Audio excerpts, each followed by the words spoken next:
The telegram arrived on a Tuesday morning in April of 1878, and with it came the shattering of Adelaide Wagner's carefully constructed future. Adelaide stood in the general store in Cimarron, New Mexico Territory, her fingers trembling as she read the words her betrothed had written. At 28 years old, she had waited 3 years for Thomas Hendricks to establish himself in San Francisco before sending for her. 3 years of patient correspondence, of planning their life together, of defending her choice to wait rather than marry one of the local ranch hands who had courted her. And now this. "I have met someone more suited to my position," the telegram read. "A younger woman who will better represent my business interests. I release you from our understanding." The words blurred as tears threatened to fall. Adelaide blinked them back fiercely. She would not cry in public, would not give the gossips of Cimarron more ammunition than they would already have. At 28, she was already considered past her prime by many in town. This public rejection would only confirm what the wagging tongues had whispered behind fans and over tea for years. "Miss Wagner," the clerk's voice was gentle. "Are you quite well?" Adelaide folded the telegram with precise movements and slipped it into her reticule. "Perfectly well, thank you, Mr. Davis. I will take these supplies now."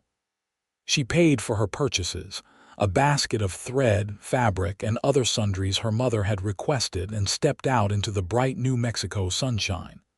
The main street of Cimarron stretched before her, dusty and familiar.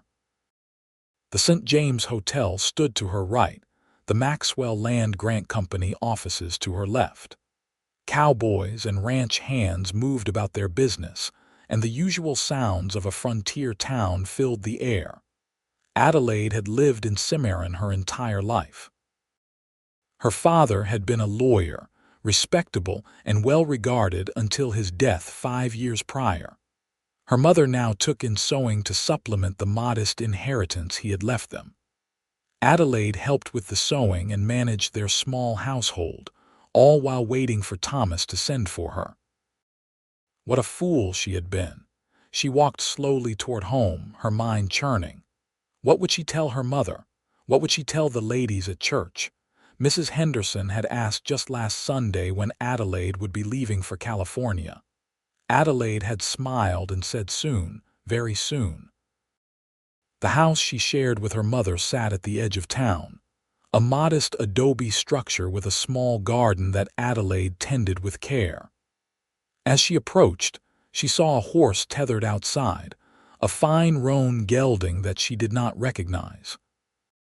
Inside, she found her mother entertaining a visitor in their small parlor. The man stood when Adelaide entered, and she recognized him immediately, though they had never been formally introduced. Owen Lancaster was a cowboy with a reputation. Not a bad reputation, exactly, but he was known as a man who spoke his mind regardless of social niceties. He worked on the Maxwell Ranch, one of the largest operations in the territory, and was respected for his skill with horses and his fairness in dealing with others. He was perhaps 32 or 33, tall and lean with sun-weathered skin and dark hair that curled slightly at his collar. His eyes were a striking gray-green, and they watched Adelaide with an intensity that made her straighten her spine. "Adelaide, dear," her mother said, her voice trembling slightly. "This is Mr. Owen Lancaster. He has brought some news." Adelaide set down her basket, her heart sinking. Had word of Thomas's rejection somehow already spread, Owen removed his hat, holding it in his hands. "Miss Wagner, I am sorry to intrude. Your mother and I were just discussing a business matter." "What sort of business matter?" Adelaide asked, her voice sharper than she intended. Her mother stood, wringing her hands. "Perhaps I should let Mr. Lancaster explain. Adelaide, please sit down." Adelaide remained standing. "I prefer to stand, thank you." Owen nodded slowly. "As you wish. Miss Wagner, I will be direct. Your mother's landlord has informed her that he intends to sell this property. The new owner wishes to take possession within 2 months. The day just kept getting worse. Adelaide looked at her mother, who had tears streaming down her face. "Is this true?" "Yes," her mother whispered. "I received the notice yesterday. I did not want to worry you, but I mentioned it to Mrs. Henderson at the market this morning, and she suggested I speak with Mr. Lancaster." "I fail to see what Mr. Lancaster has to do with our housing situation," Adelaide said. Owen met her gaze steadily. "I own a small ranch about 10 miles from here. The house has more than enough room, and I am in need of someone to manage the household. I work long hours and have little time for cooking or maintaining the home. I am proposing an arrangement." Adelaide felt heat rise to her cheeks. "Sir, if you are suggesting what I think you are suggesting, I must ask you to leave immediately." "Adelaide," her mother gasped. Owen held up a hand. "Miss Wagner, I think there has been a misunderstanding. I am proposing employment, nothing more. You and your mother would have separate quarters in the house. You would manage the household, and your mother could continue her sewing work. In exchange, you would have room and board and a modest salary." Adelaide studied him, trying to detect any hint of impropriety in his expression. She found none. His face was open, honest, perhaps a bit uncomfortable with the whole conversation, but sincere. "Why us?" she asked. "Surely there are other women in town who would be interested in such an arrangement."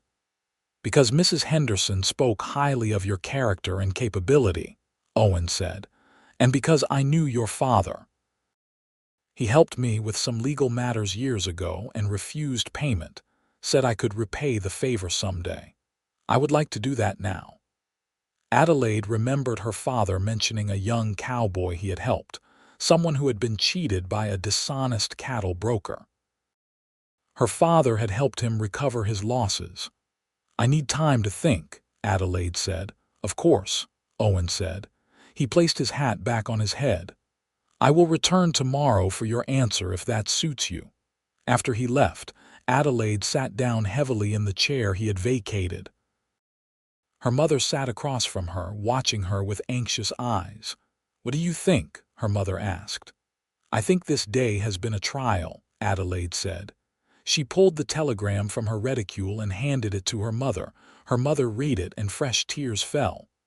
"Oh, my dear girl. I am so sorry." "Do not be sorry, Mama. It is better to know now than after I had traveled all that way." Adelaide tried to keep her voice steady, but it cracked on the last word. Her mother came to her, and Adelaide finally let herself cry, sobbing into her mother's shoulder like a child. All the years of waiting, of hoping, of imagining her future, all gone in a few curt words on a piece of paper.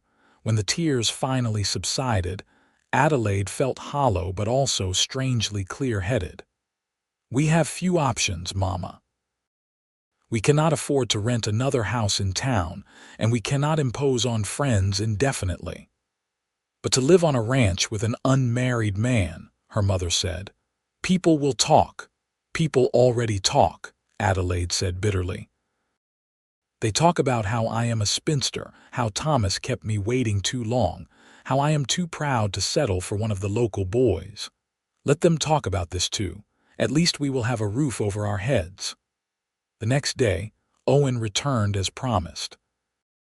Adelaide met him at the door, her mother hovering anxiously behind her. "Mr. Lancaster," Adelaide said, "we accept your offer with conditions." Owen nodded. "I am listening. My mother and I will have separate sleeping quarters from you with a door that locks. We will manage all household affairs, but you will not interfere with how we run the kitchen or organize the home. We will be paid a fair wage, $10 a month for the both of us combined, plus room and board. And this arrangement will be reviewed after 6 months to ensure it is working for all parties." "Agreed," Owen said without hesitation, "though I would like to add one condition of my own." Adelaide raised an eyebrow. which is, you will allow me to teach you to ride and shoot. The ranch can be isolated, and I want to ensure you can defend yourself if necessary. Adelaide had never ridden a horse in her life and had only fired a gun once at her father's insistence. The idea both frightened and intrigued her. "Very well," she said. "When would you like us to move?" "I can bring a wagon on Saturday, if that gives you enough time to pack." Saturday came quickly. Adelaide and her mother had few possessions, mostly clothes and her mother's sewing supplies, along with a few treasured items that had belonged to Adelaide's father. Owen arrived with a sturdy wagon and helped load everything with quiet efficiency. As they rode out of Cimarron, Adelaide looked back at the only home she had ever known. She felt as though she were leaving behind not just a house, but an entire life. The life she had imagined with Thomas. The life of respectability and social standing. What lay ahead was uncertain, possibly scandalous, and entirely dependent on the goodwill of a cowboy she barely knew. The ranch, when they arrived, was more substantial than Adelaide had expected. The house was a well-built adobe structure with a wide porch and real glass windows.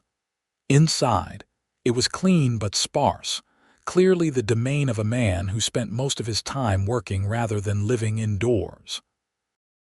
"The 2 bedrooms on the east side of the house are yours," Owen said, gesturing to a hallway. "My room is on the west side and there is a parlor between us. The kitchen is through here." The kitchen was large and well-equipped, with a good stove and ample workspace. Adelaide felt her spirits lift slightly.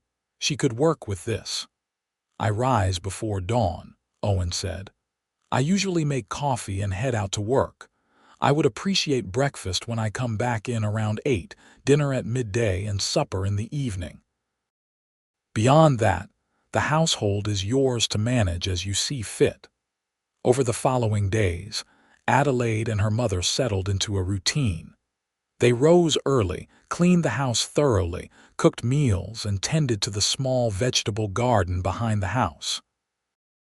Owen was true to his word, keeping to himself and not interfering with their work.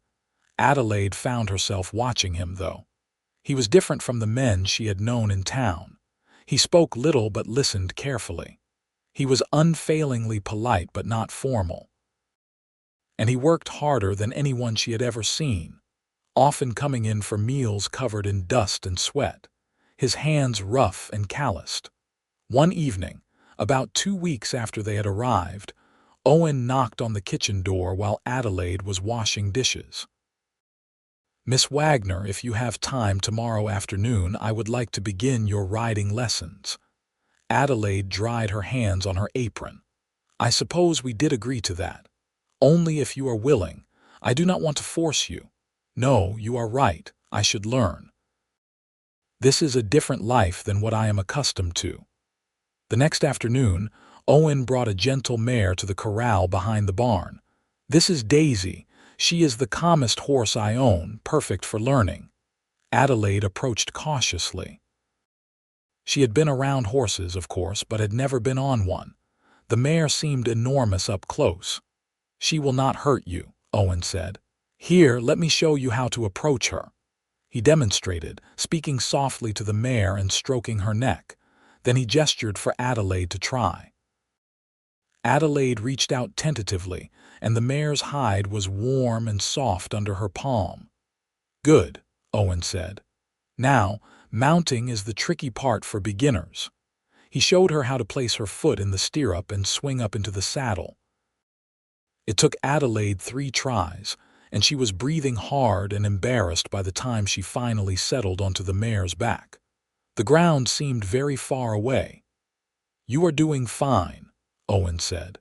His hand rested on her ankle, steadying her, and Adelaide felt an unexpected warmth at the contact. "Just sit easy and let her feel your weight." Over the next hour, Owen led the mare around the corral while Adelaide learned to sit properly and hold the reins.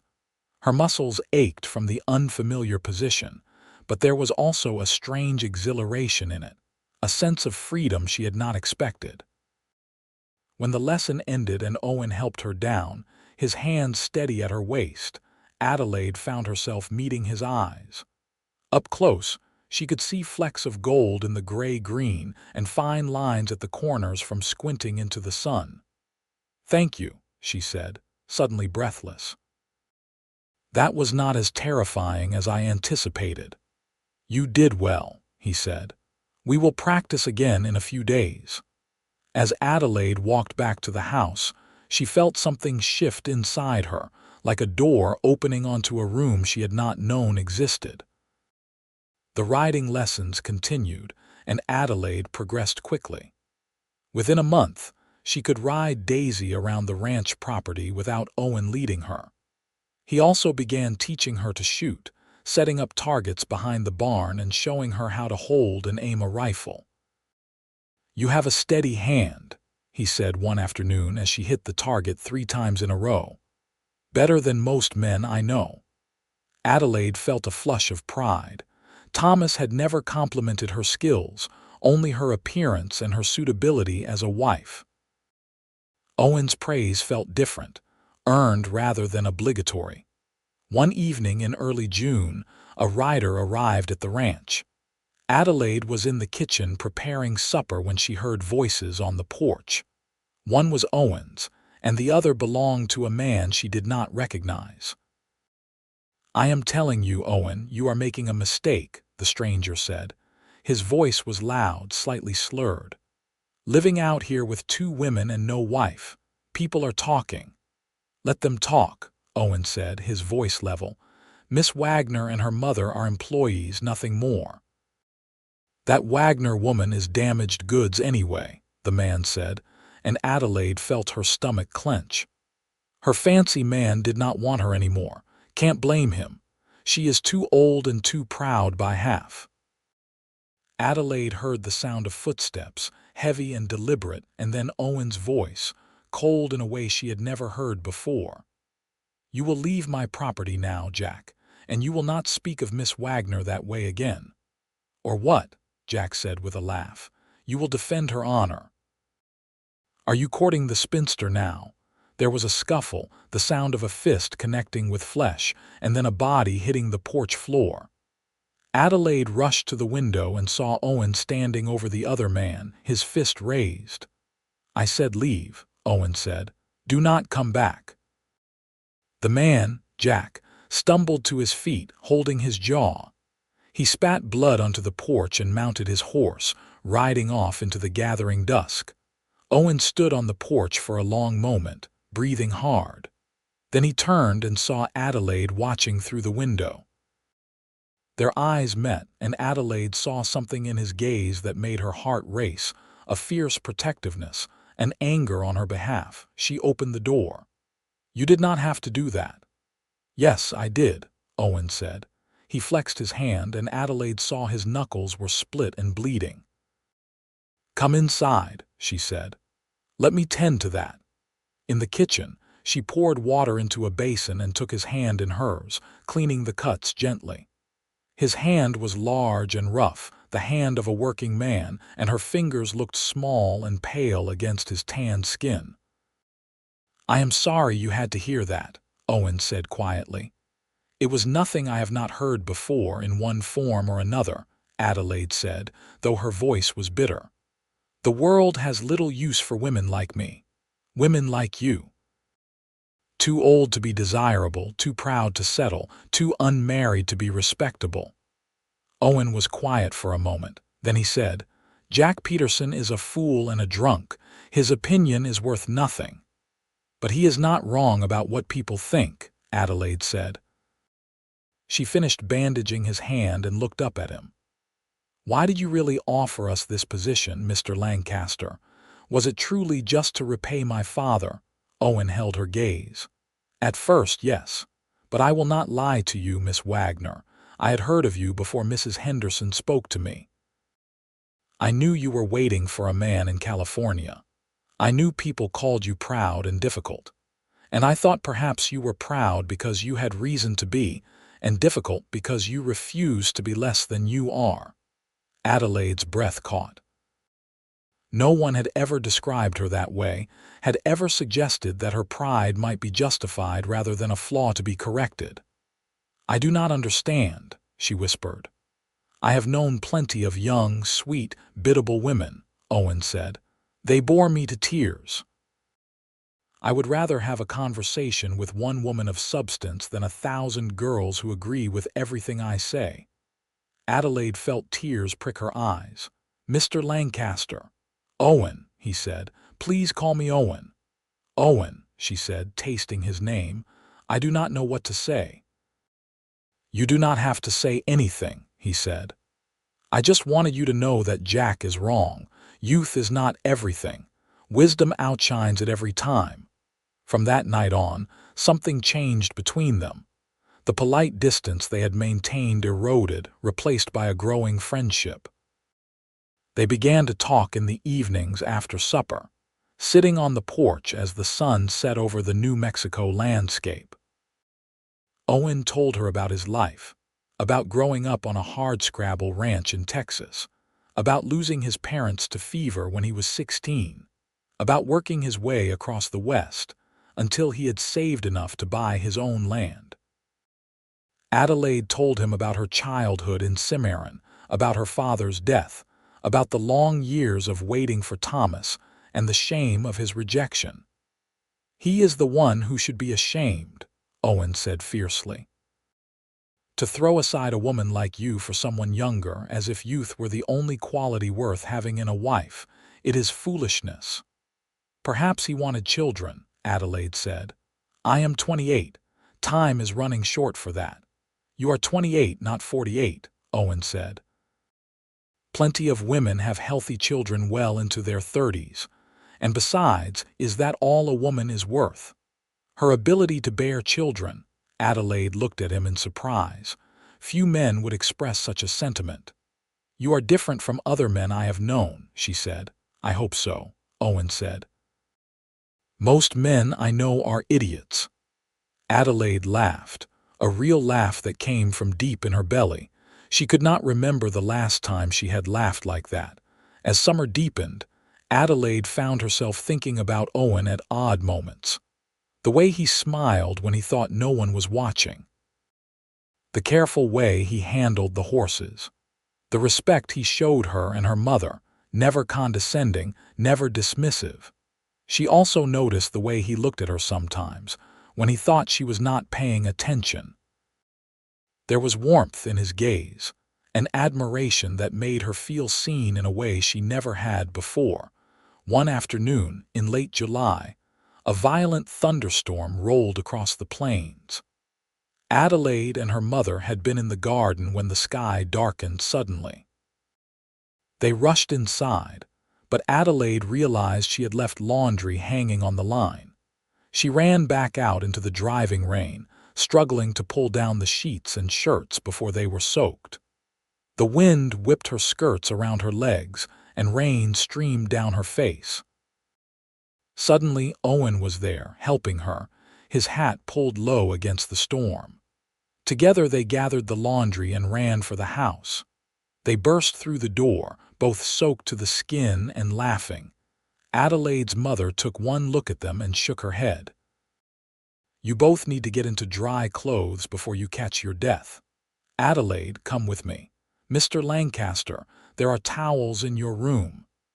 Adelaide changed into dry clothes, but her hair was still damp and falling out of its pins. She toweled it as dry as she could and then went to the kitchen to make coffee, hoping to ward off the chill. Owen appeared a few minutes later, also in dry clothes, his hair wet and curling. He had made a fire in the parlor fireplace, and the warmth was welcome despite the summer heat. They sat by the fire, drinking coffee, and Adelaide found herself acutely aware of his presence. He was close enough that she could see the droplets of water still clinging to his hair, the strong line of his jaw, the way his throat moved when he swallowed. "Adelaide," he said, and it was the first time he had used her given name. "I need to tell you something." Her heart began to pound. "What is it?" These past months, having you here, getting to know you, it has meant more to me than I can properly express. You are the most remarkable woman I have ever met. You are strong and capable and intelligent and beautiful, and I—" He paused, seeming to struggle for words. "I have fallen in love with you." Adelaide felt the world tilt. "Owen, You do not have to say anything," he said quickly. "I know this is sudden. I know you may not feel the same way, but I could not keep it to myself any longer. If you want to maintain our current arrangement as employer and employee, I will respect that. But if there is any chance that you might feel something for me too, I had to let you know." Adelaide set down her coffee cup with trembling hands. "I do feel something for you.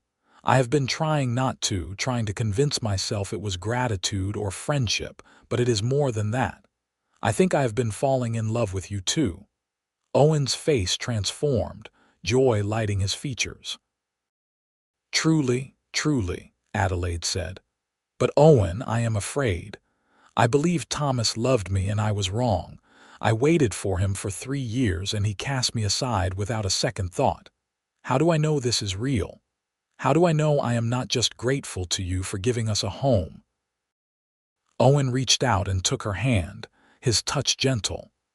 "You know, because real love is not about waiting or obligation. It is about who you are when you are together.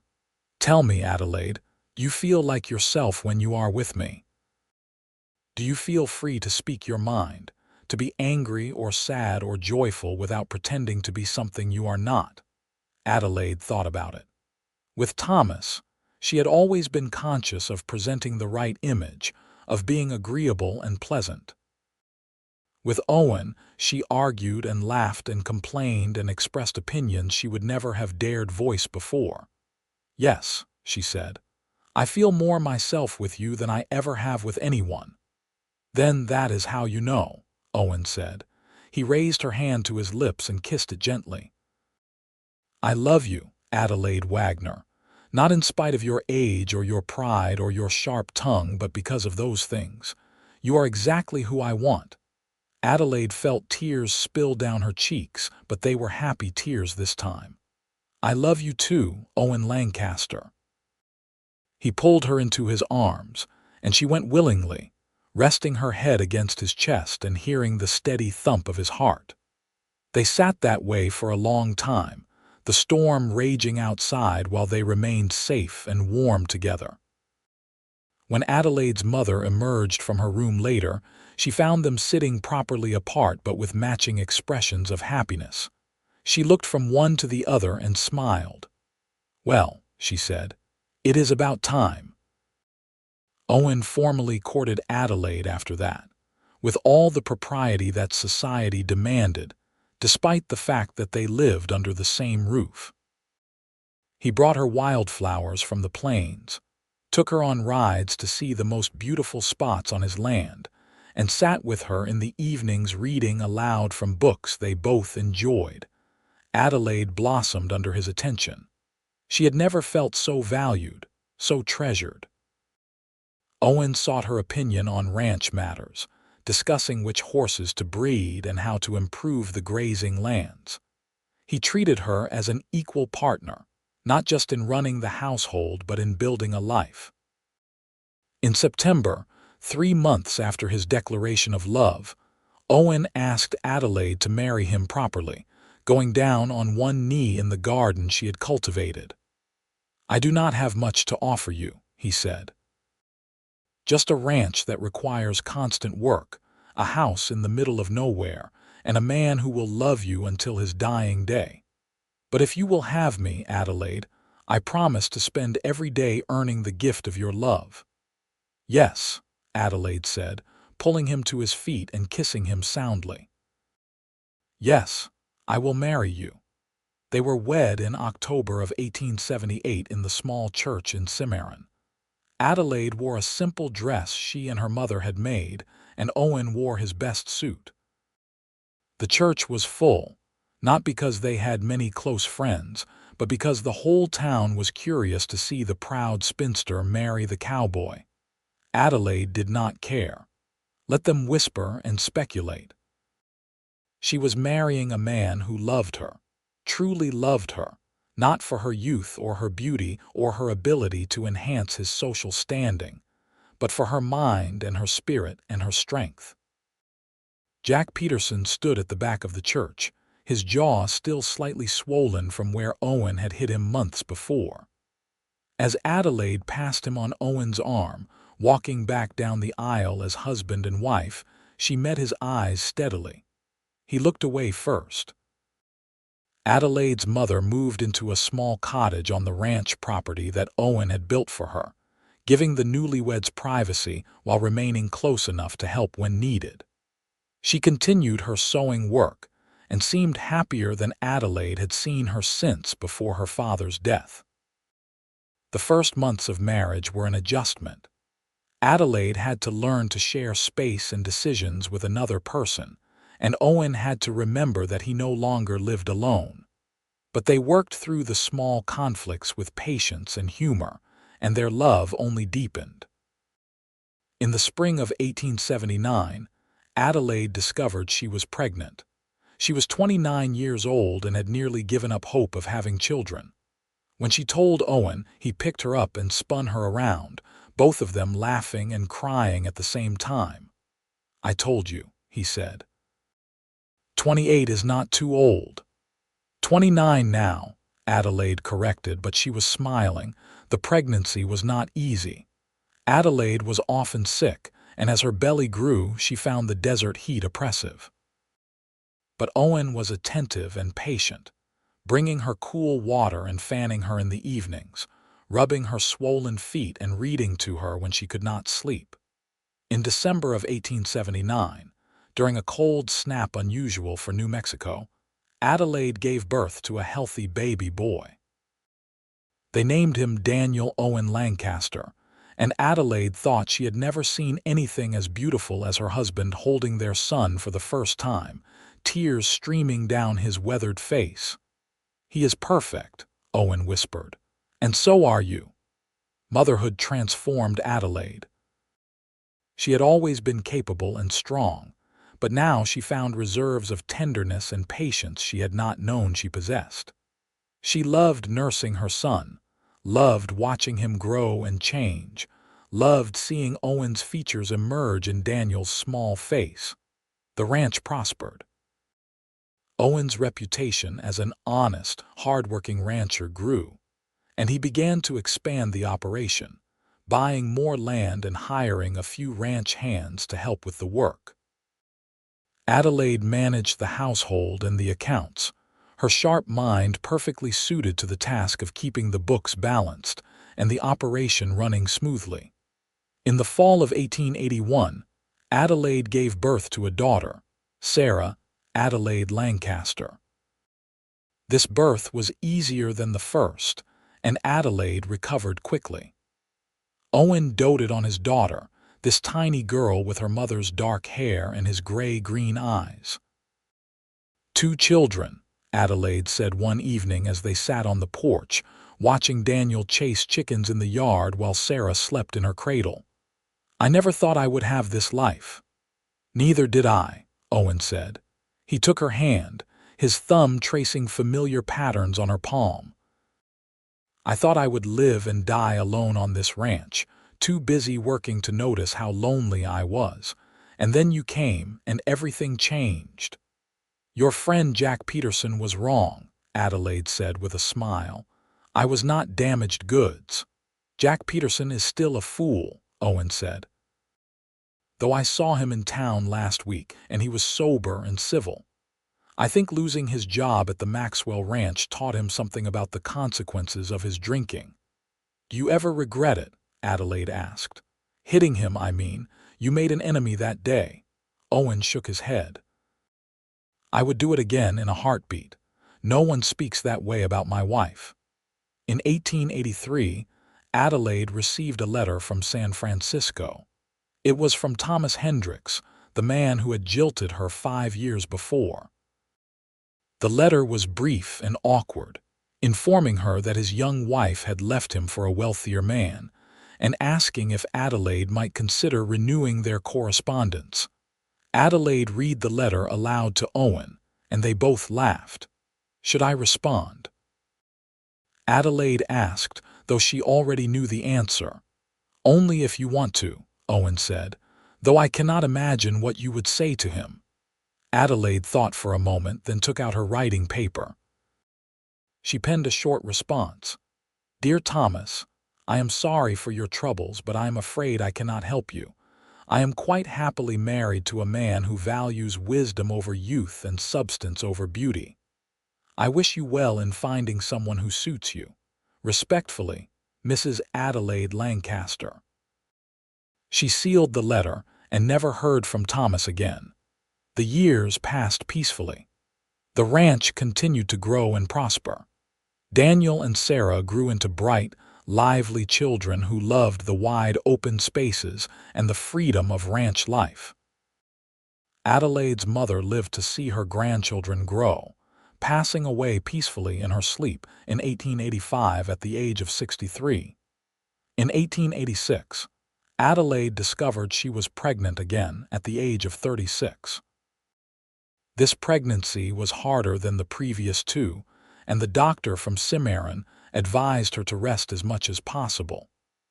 Owen hired help for the household and insisted that Adelaide do nothing more strenuous than light sewing. In early 1887, Adelaide gave birth to twin boys, James and Robert.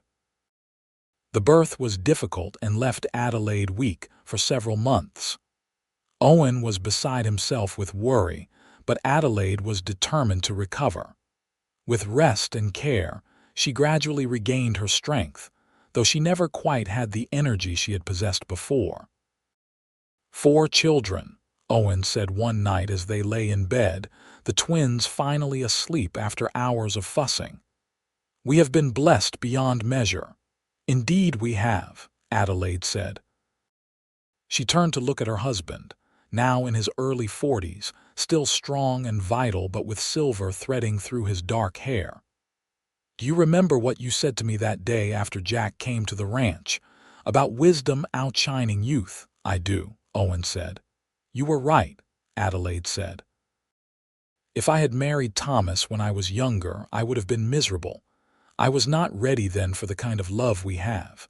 I needed to become who I am now to appreciate what we have built together." Owen pulled her close. "I love you, Adelaide Lancaster. More today than yesterday, and less than I will tomorrow." The children grew. Daniel showed an aptitude for ranching and spent his days following his father around the property, learning everything he could about horses and cattle and land management. Sarah was bookish and creative, often found with her nose in a book or sketching the landscape around the ranch. The twins were wild and energetic, constantly getting into mischief but also fiercely protective of each other. In 1892, when Adelaide was 42 and Owen 46, they celebrated their 14th wedding anniversary with a party at the ranch. Friends and neighbors came from all over, including several families they had grown close to over the years. Jack Peterson even appeared, sober and respectful with his wife and 3 children in tow.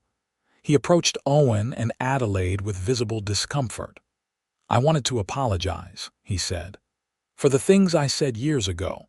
I was drunk and stupid, and I am sorry."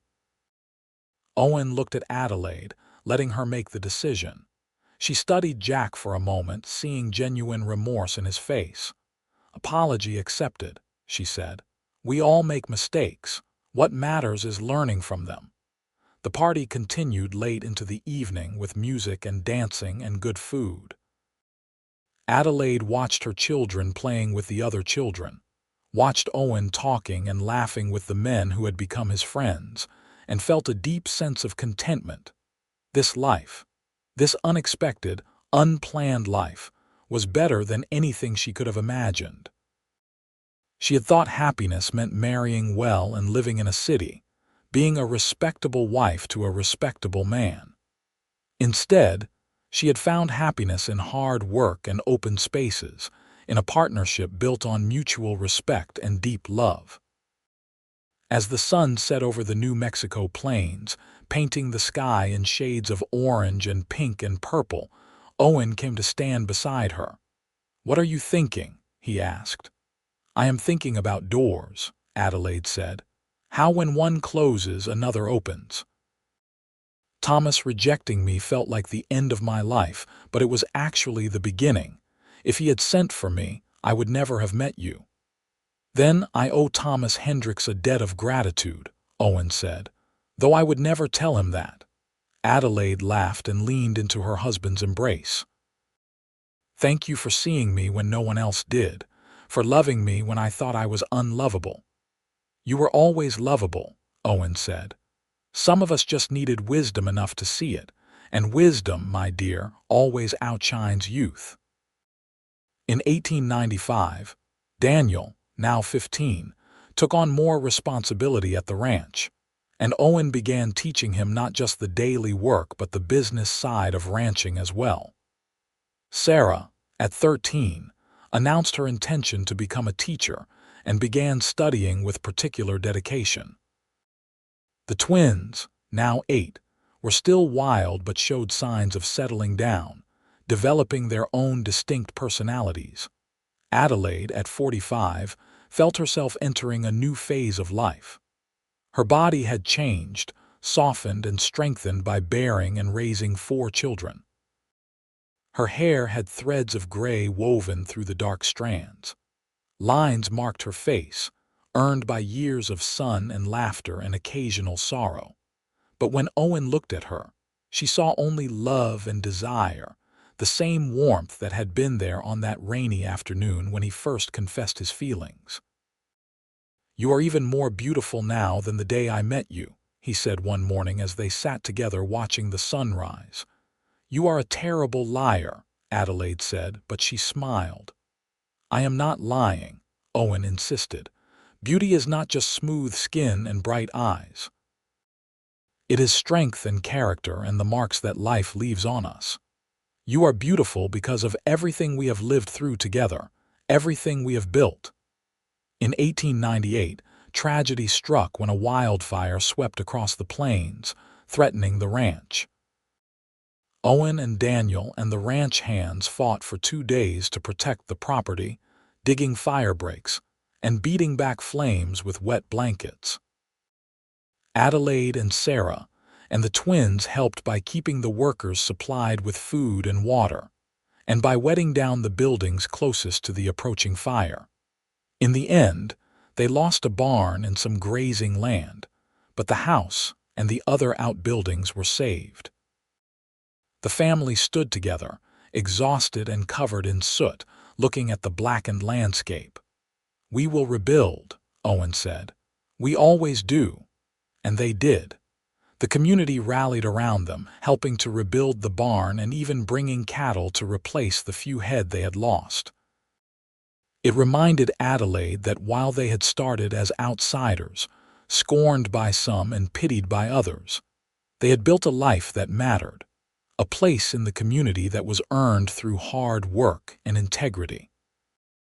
In 1900, as the new century dawned, Daniel announced his intention to marry a young woman from a neighboring ranch, a practical, kind girl named Emma who reminded Adelaide of herself.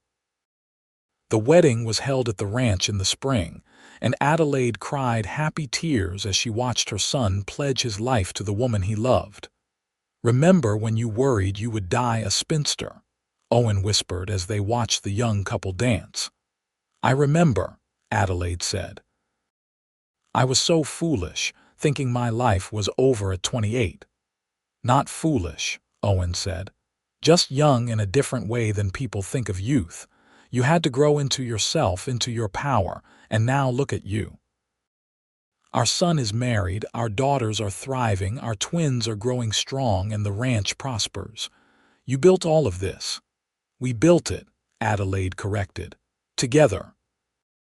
In 1903, Sarah left for Teachers College in Santa Fe, the first of their children to pursue formal education beyond what Adelaide had taught them at home. Adelaide missed her daughter terribly, but was fiercely proud of her determination and intelligence. The twins, now 16, were developing into fine young men. James showed an interest in veterinary work, spending hours helping the ranch hands tend to sick or injured animals.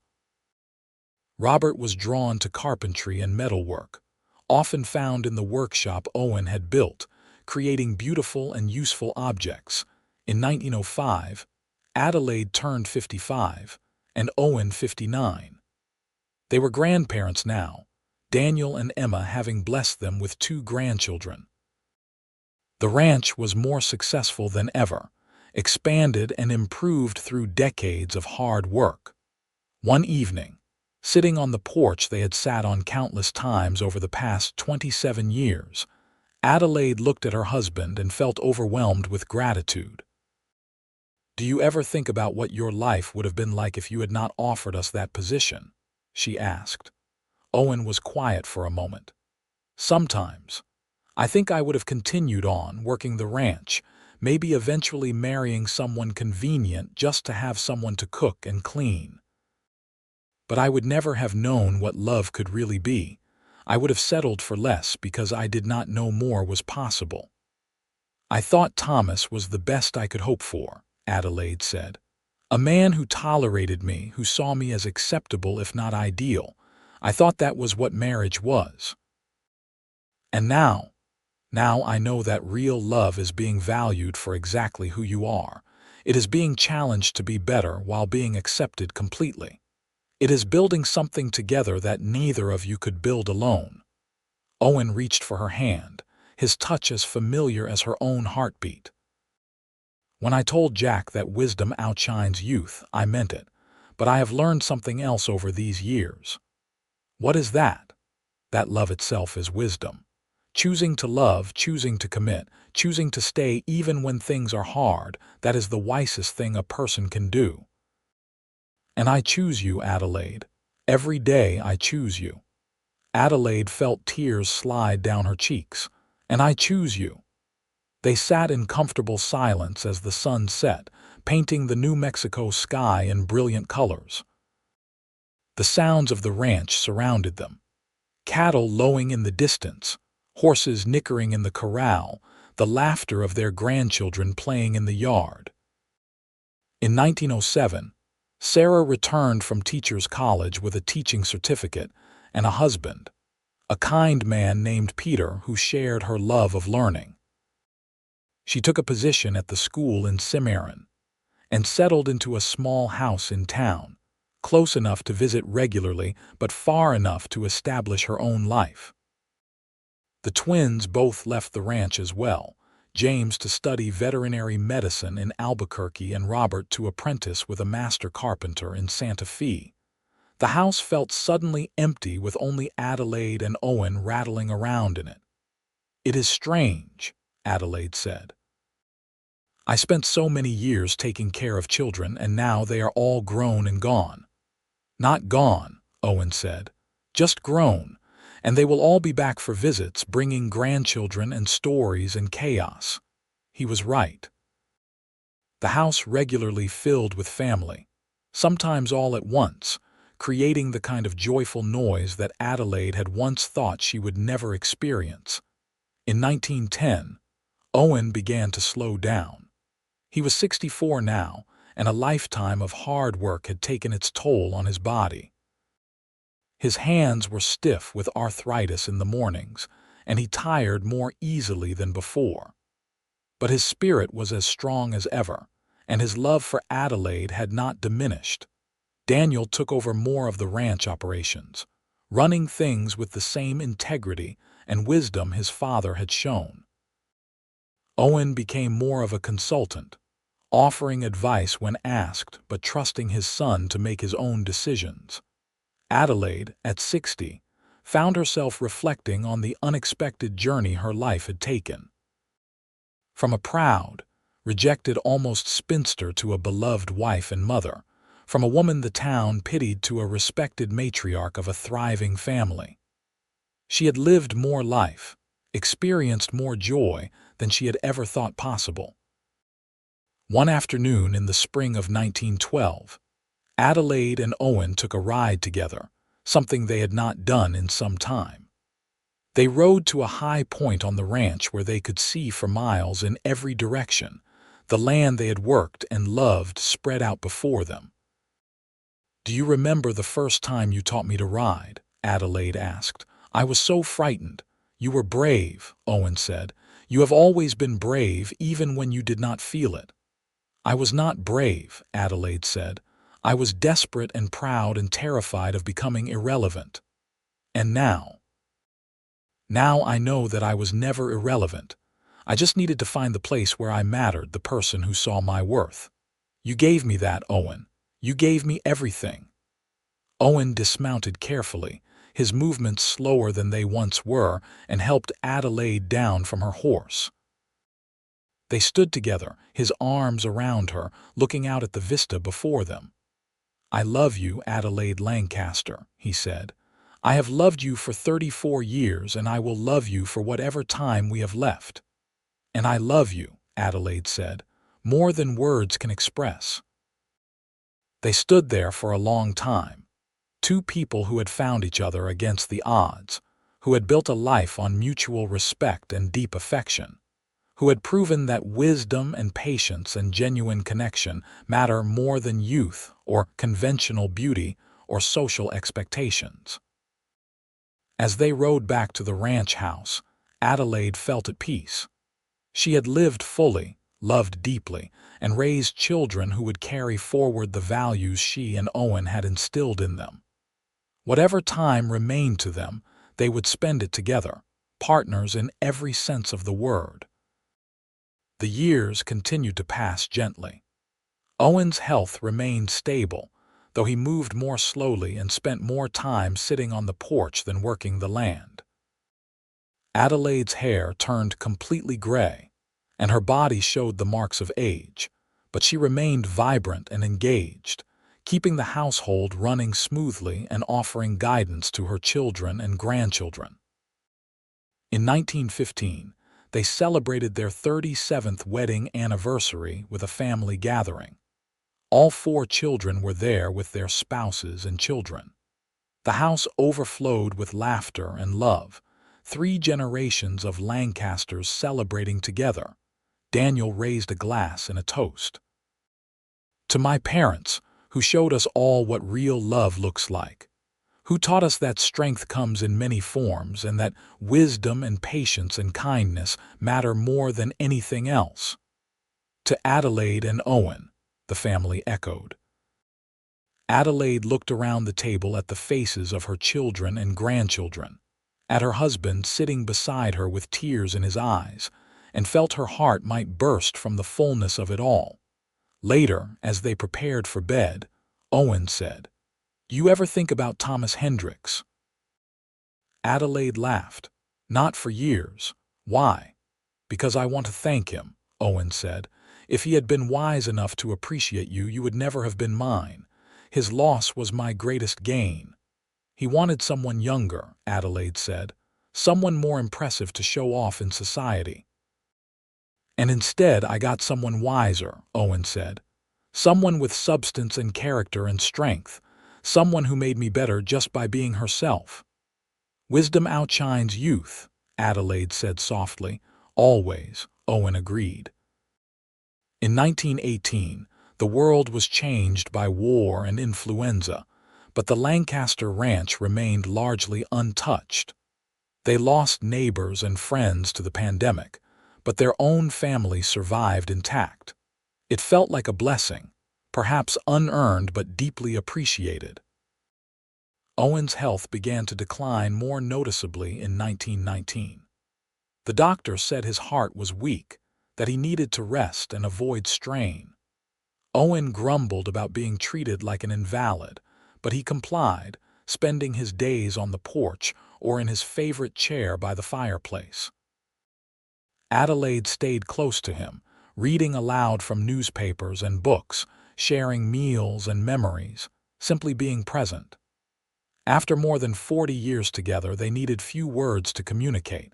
A glance, a touch, the simple comfort of shared space was enough. One evening in the fall of 1920, as they sat watching the sunset, Owen said, "Adelaide, I need you to know something." "What is it?" she asked, alarmed by the seriousness in his tone. "I am not afraid," he said. "When my time comes, I am not afraid because I will go knowing I lived the best life possible. I loved you, and you loved me, and we built something beautiful together. No man could ask for more." Adelaide felt tears streaming down her face. "Owen, please, do not talk like that." "We both know I am running out of time," he said gently. "And I want to make sure you know that these 42 years with you have been the greatest gift of my life. You made me better. You made me whole, and I will love you beyond death into whatever comes next." "I cannot imagine life without you," Adelaide whispered. "You will not have to imagine it for long," Owen said with a small smile. "But when the time comes, I want you to live, Adelaide. Keep loving, keep fighting, keep being exactly who you are. Promise me." "I promise," Adelaide said, though the words tasted like ashes. Owen Lancaster died peacefully in his sleep on a cold November night in 1920. He was 74 years old. Adelaide woke to find him gone, his face peaceful, his hand still warm in hers. The grief was devastating. For weeks, Adelaide moved through the house like a ghost, unable to eat or sleep properly, unable to imagine how she would continue without the man who had been her partner, her love, her home for more than 4 decades. But slowly, supported by her children and grandchildren, she began to heal.